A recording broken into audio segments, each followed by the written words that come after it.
Lula vence todos os nomes da extrema-direita. Mais uma vez, vem comigo.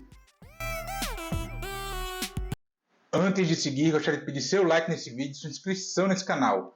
Peço também, caso você possa e queira, sua contribuição clicando no botão Valeu ou se tornando membro aqui do blog do Cadu Amaral, clicando no botão Seja Membro. Os membros do blog do Cadu Amaral têm acesso a conteúdos exclusivos e assim você ajuda mais um espaço de luta contra o fascismo à brasileira. Ao final do vídeo, deixe seu comentário, concorde, discorde ou complemente. Mas sempre se lembre que só não vale xingar, nem falar da mãe do povo. Compartilhe esse vídeo em todas as suas redes sociais e também no WhatsApp e no Telegram, se você tiver. Lembrando que se você é de Alagoas, você pode assistir ao blog do Cadu Amaral na TV Com Maceió, canal 12 da NET. Se você não é de Alagoas, você pode assistir a TV Com no link que está na descrição desse vídeo. Obrigado. Segunda-feira, 3 de fevereiro, e na manhã desta segunda-feira, o Instituto Quest divulgou pesquisa de intenção de votos para a presidência da República. E sem surpresa alguma, ao menos para os mais atentos, o presidente Lula aparece como favorito nas intenções de voto em todos os cenários pesquisados.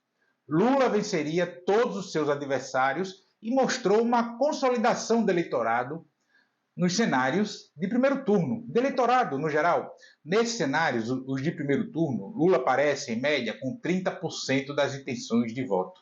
Ou seja, o eleitorado mais à esquerda segue votando em Lula.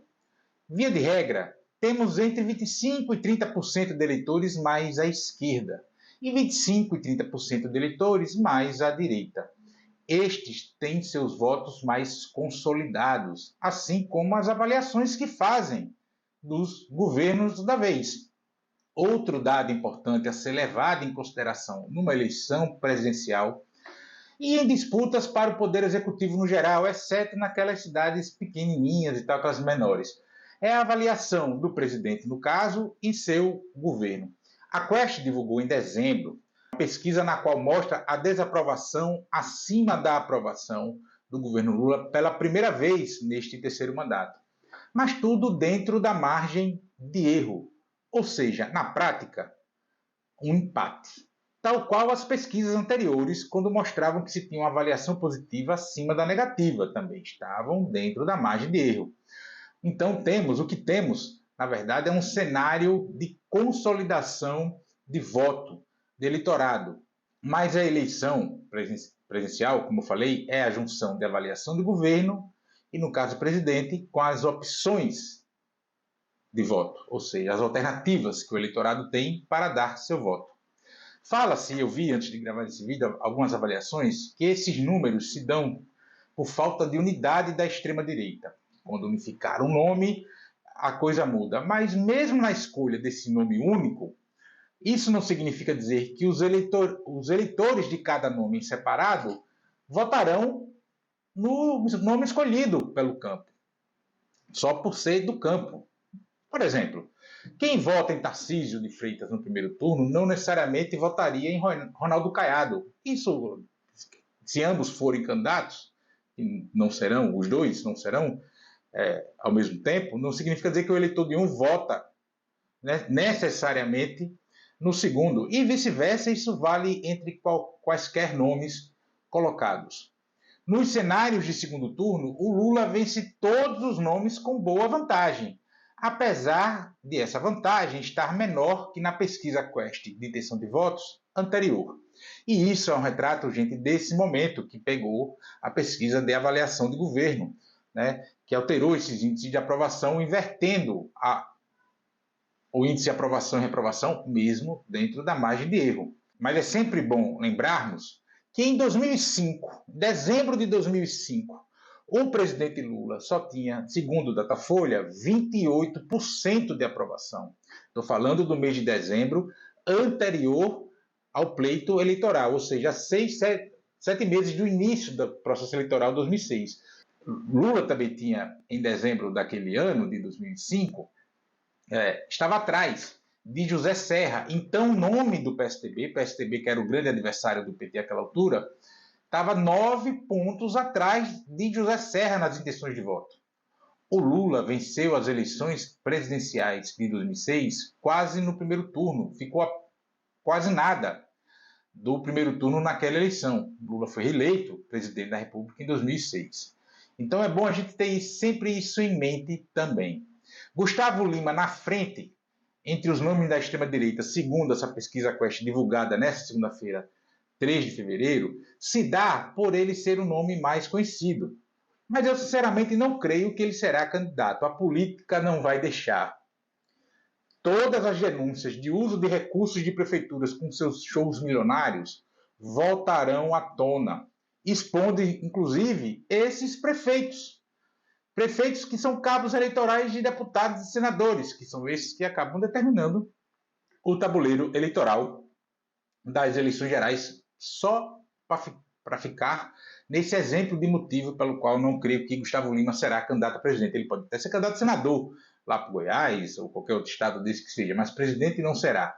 Tarcísio de Freitas não será candidato em 2026, salvo se tiver certeza absoluta de vitória, algo que não está dado nesse momento e, sejamos francos, não estará dado daqui a 2 anos. Se Tarcísio for candidato a presidente em 2026, vai trocar o praticamente certo, que é sua reeleição em São Paulo, pelo muito duvidoso, que é uma vitória numa eleição presidencial contra o Lula, candidato à reeleição, sentado na cadeira de presidente da República.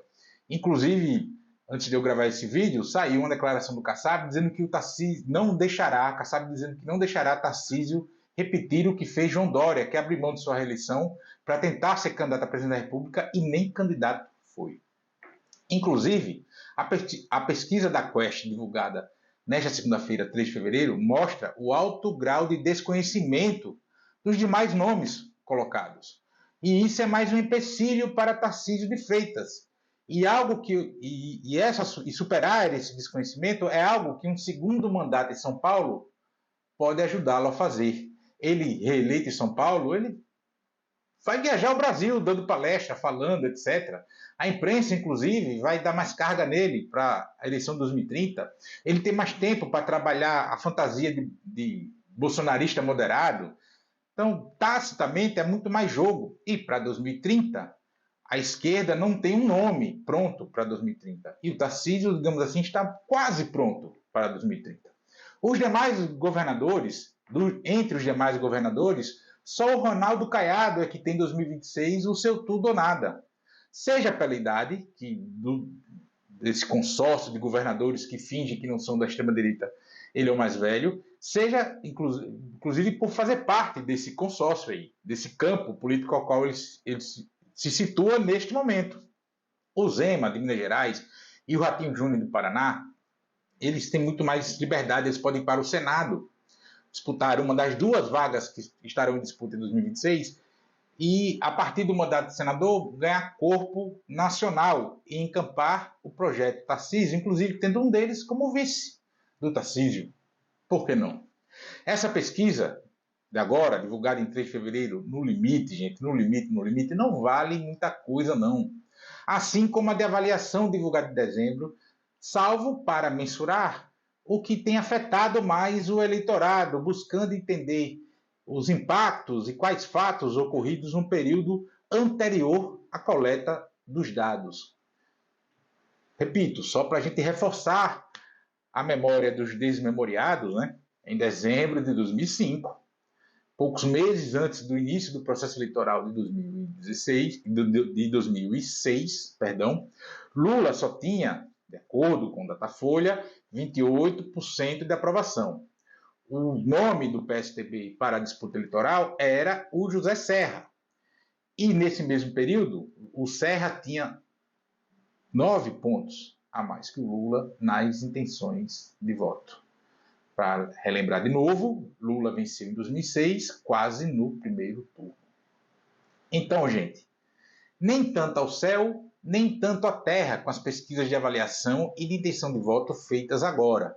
Elas servem para a gente dar aquela mensurada e tal, avaliar o momento, mas do ponto de vista eleitoral, para a eleição propriamente dita, ainda não valem nada nesse sentido de construção de cenários, tá? Porque a gente tem mais de um ano para o período eleitoral começar. E para o período eleitoral, eu estou falando a data das convenções partidárias, que geralmente é lá julho, agosto, enfim. Então a gente tem mais de um ano para as convenções partidárias ainda. Então falta muito tempo nesse sentido. E falo isso porque quando saiu a pesquisa de avaliação do mês de dezembro, da Quest, o mundo se acabou para muita gente. Tanto no mau sentido quanto no bom sentido, né? Acabou tudo, já era, Lula está liquidado. Para uns, alegria de uns, desespero de outros. Agora, com essa pesquisa, em que mostra ainda a frente de todos os seus adversários, mantendo, inclusive, o mesmo patamar desde sempre, desse terceiro mandato, o mundo, para muitos, saiu do seu fim, né, do mundo pós-apocalíptico, para um jardim com unicórnios e arco-íris. Tenham calma, sejam racionais. Lula vai para 2026 na condição de favorito, seja pela liderança política que possui, seja por estar sentado na cadeira de presidente da República. Estou dizendo que ele já ganhou a reeleição e está reeleito? Nem de longe.